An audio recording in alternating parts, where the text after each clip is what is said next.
있습니다. 네. 제가 오프닝을 아침에 쓰고 나서 이런 욕을 할 수는 없지. 아량을 베푸셨군요. 네. 하는 대로 해야 된다.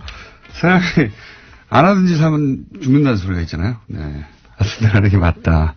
제가 무리한 욕을 했다 생각이 듭니다.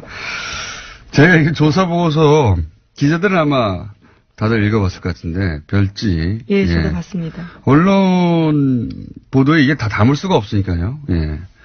그래서 이제 별지 내용들을 다 읽어본 일반 시민들이 잘 없겠지만 다 읽어본 사람들은 이건 뭐 황당무계하거든요. 내용을 보면. 네, 그렇죠. 예. 저희가 이정렬 판사님과 오늘 또 한 번 짚어보겠는데 이게 이제 보통 경악을 한다, 뭐 충격을 금할 수 없다 이런 표현을 하는데 저는 그런 표현은 좀 안 어울린다고 생각해요. 너무 찌질하다. 내용이 너무 이게 우리나라 대한민국의 법원 행정처라고 하면 최고 엘리트들인데. 예, 그렇죠. 법관 중에서도 가장 엘리트들이 가는 곳입니다.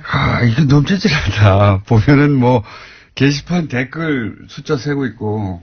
댓글 주요 내용까지 다 보고하고 있는데요. 네. 굉장히 유치한 내용들이까지도요. 그런 다음에 보고를 하고 있습니다. 예를 들어서 뭐 누구누구를 보내서 설득하라느니 설득에 실패했다느니 그리고 뭐 이런 것도 있어요.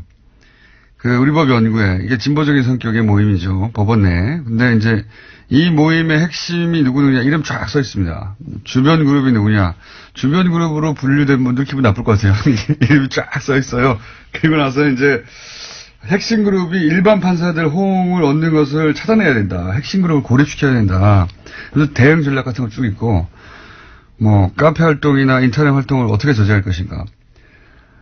게시물, 댓글 엄청 자세하게 써 있어요. 네, 심지어 개인 페이스북에 달린 댓글까지도 보고하고 있는 상황입니다. 네, 자기들끼리 다 보고하고, 이거 심각하다. 어떻게. 그걸 두고 사찰이 아니라고 말하는 것도 굉장히 황당한데요. 사찰이라고 하는 것도 유치한 수준이에요, 아주. 근데 그런 내용이 가득합니다. 발견된 문건. 그것도 전부가 아니죠. 정말 심각한 정말 일부가 나온 겁니다. 정말 심각한 거는 못 봤다고 봐야 되는 거죠. 네, 행정처 차장이 굉장히 핵심 인물로 꼽히고 있는데 그 사람 컴퓨터는 아예 열어보지도 못했거든요. 그리고 또 열어본 것들 중에 삭제했다니까 파일을 삭제했다고 생각하시는 분도 있는데 그게 아니고 파일이 있는데 열어보면 내용이 아무것도 없어요. 지워버린 거죠. 예. 그렇게 삭제해버린 겁니다. 예. 이런데 무슨 블랙리스트 의혹이 사실 무근으로 드러났다. 이렇게 쓰면 안 되죠. 읽어봤으면 절대 그렇게 못할 텐데 읽어보고 나서도 사실 무근이라고. 전체가 블랙리스트예요. 전체가. 네, 유일하게 시사인 칼럼도 들어가 있습니다. 그런 것도 되게 황당했는데요. 예. 시사인 칼럼 썼는데 이거 편집을 악이죠. 시사인 얼마나 나쁜 잡지인가. 네, 그렇지 않습니다. 전혀 그렇지 않고요. 그리고 저희 방송에 나왔던 바로 차상환. 예, 차상환 판사. 예. 판사가 이제 칼럼도 쓰고 했을 때 얘기고, 요게 이제 그 문건 내용이 대상이 된 기간이 저희 방송이 나온 이유는 없어요. 그래서 아깝습니다. 방송 나온 다음에 어떻게 반응했는지도 있었으면 좋았을 텐데, 칼럼 한번 썼다고 그렇게 길게 보고서를 쓴 만큼. 예, 그렇죠. 칼럼 하나 썼는데 엄청 길어요. 이 사람을 어떻게 해야 되는지, 누굴 보내서 설득하라고. 방송에 나왔으면 얼마나 더 긴 내용이 나왔을까. 예. 주변에 기자분들이 계시면 구해서 보시면, 네. 처음엔, 우린 판사가 아니다 보니까 충격을 받는다기보다는 콧웃음이 나오는 정도. 야, 이렇게 하나? 제가 3차례 가까이 읽었는데요. 읽을 때마다 더 화가 납니다. 읽을수록 화가 나는 보고서이긴 합니다. 저는 처음에는, 이거 심하다 싶다 나중에 웃겼어요. 이 사람들, 엘리트들이 읽어하고 있구나. 찌질합니다! 굉장히 보고서가. 자, 첫 번째 뉴스는요? 네, 그 뉴스에 집중하다 보니까 다른 뉴스를 먼저 좀 전해드려야 될 것 같은데요. 국정원 특수활동비 수억 원을 받은 혐의로 구속된 김백준 전 청와대 총무기획관이 있습니다. 이명박 정부 시절에 총무기획관이었는데요. 드디어 입을 열었다고 YTN이 보도했습니다. 검찰이 김 전 기획관이 국정원 자금을 받아서 사용한 배경에 이명박 전 대통령의 지시가 있었다라고 진술했다고 알렸습니다. 김백준 씨를 이제 넘어갔네요, 드디어. 예. 이렇게 되면은 이명박 전 대통령밖에 이제 안 남게 되는 거죠. 예. 네, 국정원에 받은 돈을 어디다 쓸지 역시 이명박 전 대통령이 관여했다라고 김백준 전 기획관이 진술했다고 합니다. 그러니까요. 이제 김백준 기획관 같은 경우에는 나머지 포즈에 다 맞춰줬는데, 예. 나만 입을 다무는 게 무슨 소용인가, 이런 생각도 했을 것이고, 만약에 다른 진술들이 전혀 없는 가운데 본인에게 처음 물어봤다면 끝까지 부인했을 수도 있어요. 근데 본인을 제외하고는 다 얘기했잖아요. 예. 그러니까 네. 그게 소용이 없다는 생각도 했을 것이고, 또 하나는 그럼 그 돈을 다른 사람은 다 지금 인정하는데 당신이 지시해서 당신이 쓴 거 아니야?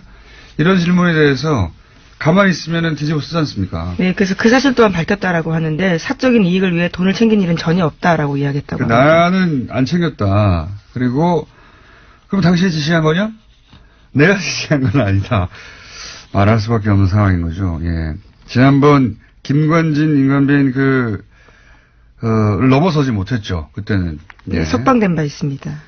그런데 이번에는 넘어갔습니다. 이제는 뭐 이명박 전 대통령한테 묻는 것밖에 남지 않았고, 여태 여러 갈래의 수사가 있었지만 이명박 전 대통령까지 이렇게 단시간에 단숨해온 거는 이게 유일하네요. 검찰이 굉장히 잘했다고 할 수 있습니다. 이번에는 일사불란하게 신속하게 탄탄하게 조사를 한 다음에 한꺼번에 불러서 끝낸 것 같아요. 예.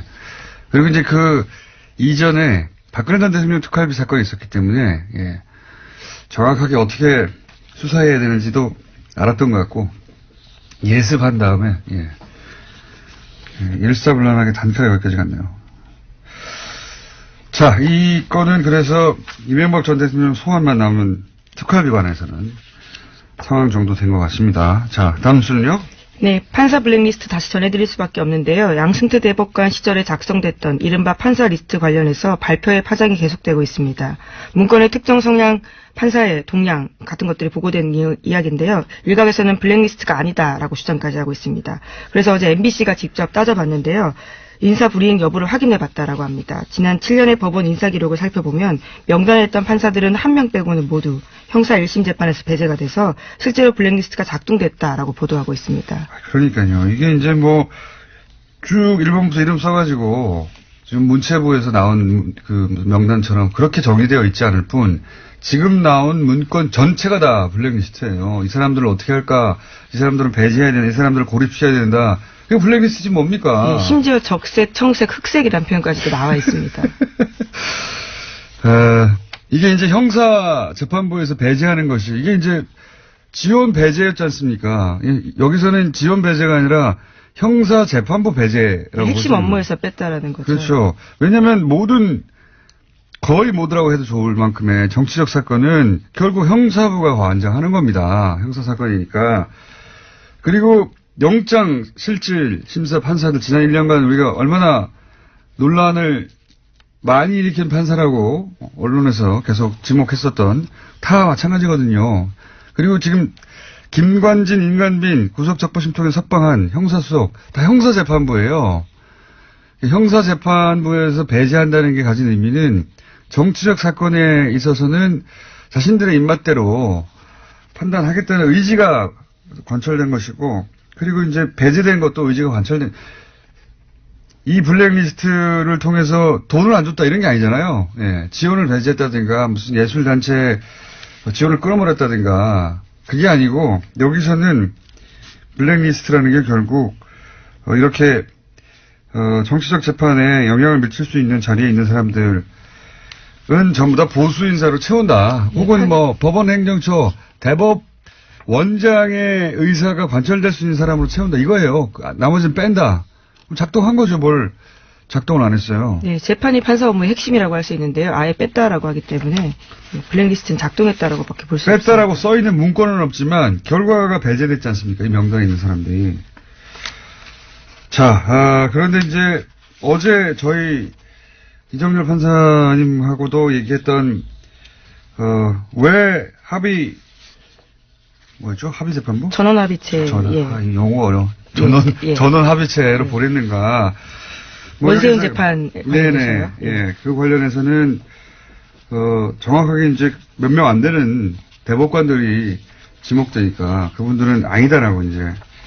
본인들은 그렇게 누군가의 지시를 받거나 연락을 받거나 그런 적이 전혀 없다. 본인들이 판단해서 법과 원칙에 따라 판단했습니다. 이렇게 요약되는 입장을 발표했죠. 네, 공개적으로 입장 발표했습니다. 외부의 영향을 받았다라는 건 사실이 아니다라고 하는 건데요. 사법부의 독립과 재판의 공정성에 관한 불필요한 의심과 오해를 불러일으키는 것에 대해서 깊은 우려와 유감을 표명한다면서 오히려 언론 보도를 탓했습니다. 왜 불필요합니까? 보고서에 나왔는데 거기 법원 내부의 문건에 나와 있잖아요. 우병우 민정수석이 요청을 했고 실제 그렇게 되었다고. 그 과정에서 어떻게 전원 합의체가 되는지 우리는 내부 사정을 모르니까 모르죠. 하지만 불필요하지 않습니다. 그렇게 나와 있는데 어떻게 해요. 나와 있어서 의심하는 거예요. 불필요하기는커녕. 만약에 이제 대법관들 지금 남아있는 대법관이 7분인가요? 그때 당시에 13분에서. 네, 그렇죠. 네. 어제 기자회견 했을 때 13명이었는데요. 당시에 있던 사람은 7명이었습니다. 그분들 말대로 어떤 외부의 요청도 없었다고 하면 이건 우병우 민정수석의 기도가 하늘에 닿은 거죠. 하지만 보고서에 쓰여있기 때문에요. 그럼 그 보고서를 쓴 사람이 왜 그렇게 썼는지를 해명해야 될 부분입니다. 보고서는 기도문인 겁니다. 그냥 연불이거나. 예, 판사들이 기도문을 공식적으로 보고서에 썼다라는 것도 놀랍네요. 저희가 누구누구에게 무슨 말을 했다 입증할 수는 없으나 불필요하는 건 아닙니다. 당연히 누구나 이렇게 생각할 수 있죠. 예. 여기 대해서는 잠시 후에 또 이정열 전 판사님 나오셔가지고 얘기를 나눠보겠고, 이정열 판사님 오늘 나오셔가지고 얘기하다가 시간이 부족하면 내일 또 나오시고, 내일도 부족하면 또 나올 거고요. 네. 네, 그만큼 굉장히 중요한 사안이기 때문에요. 중요하기도 중요하고요. 이제는 얘기할 수 있는 문건이 있잖아요. 문건 내용이 너무 풍성해가지고요. 얘기할 게 많아요. 네, 그렇지만 임종원 전 법원 행정처 차장의 PC는 아직도 열어보지 못했다는 점 다시 한번 강조하겠습니다. 강제 수사를 해야 한다고 봅니다. 네. 범죄가 벌어졌는데, 범죄 아닙니까, 이게? 예. 그것도 예전에는 독재 정권이 권력을 찍어 누른 거라면 이건 사법부 내에서 자기들끼리 한 거잖아요. 네, 그런 혐의가 있는데요. 임종원 전 차장 같은 경우에는 또 우병우 전 수석과 굉장히 많은 통화를 했다라고 알려져 있거든요. 그런 점들도 굉장히 의심스러운 상황입니다. 생각해 보시면 그냥 사기업에서 직원들을 이렇게 뒤에 조사를 해가지고 문서를 썼는데 직원들을 발견했어요. 고소고발하면 이거 걸립니다, 당연히. 근데 사법부에서 이렇게 했는데 나는 비밀번호를 줄 수 없어. 그런다고 가만히 있는 거 아닙니까? 참 말도 안 된다고 봅니다, 저는. 자, 이 얘기하다가 시간이 다 갔네요.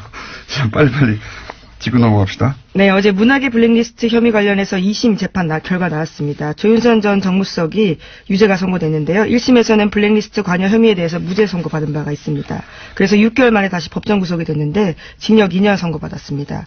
또 함께 재판을 받은 김기춘 전 비서실장은 형량이 1심보다 1년 더 늘어서요. 징역 4년을 선고받았습니다. 3심, 4심, 5심 다 있었으면 좋겠어요. 1년씩 늘어나게.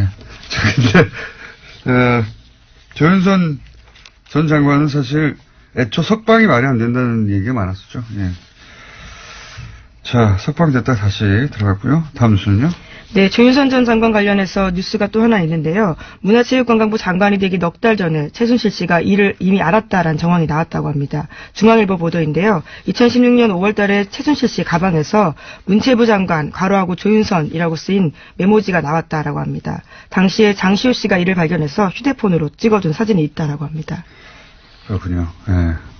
휴대폰에는 일시 장소까지 남으니까요, 기록에. 그 사진으로 볼 때, 임명되기 넉 달 전에 이미 최순실 씨 메모에 문체부 장관은 조윤선으로 한다, 이렇게 적혀 있었다는 거죠. 이게 제가 보기에는 어제도 잠깐 얘기했던 주말에, 문고리 3인방이 박 대통령한테 뭔가 보고를 할 때, 또 왔다 갔다 했잖아요. 네. 아무도 가만히 있으라고 말도 못했다라고. 예. 나가란 말도 못하고. 그때 이제 결정하셨겠죠. 최순실.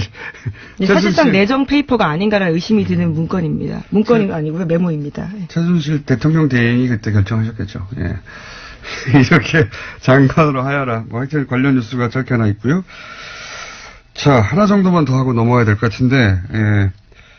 그 특활비 관련해서 새로운 뉴스가 하나 나왔죠? 예. 네, 이명박 정부 시절 국정원이 대북 공작금을 이용해서 야당 정치인과 민간인을 불법 사찰했다고 더불어민주당 민병두 의원이 주장했습니다. 프로젝트 이름이 웃긴데요. 포청천입니다. 자, 그래서 민병두 의원이 직접 잠시 후에 스튜디오에 출연하셔서 사안을 다룰 텐데, 사실 특활비 관련해서 자기 집 기름값도 내는 뉴스가 이미 나왔기 때문에 무슨 뉴스든 특활비 관련해서는 가난하다 싶긴 했었는데, 대북 공작비를 빼먹었다는 뉴스는 이 레벨이 또 달라요. 예. 이제 공부 다 끝났다 싶었는데, 박사 후 과정이 또 나온 느낌입니다. 박사 후 과정이. 자, 공부가 끝이 없네요. 여기까지 하겠습니다. 시사인의 김은지였습니다. 감사합니다.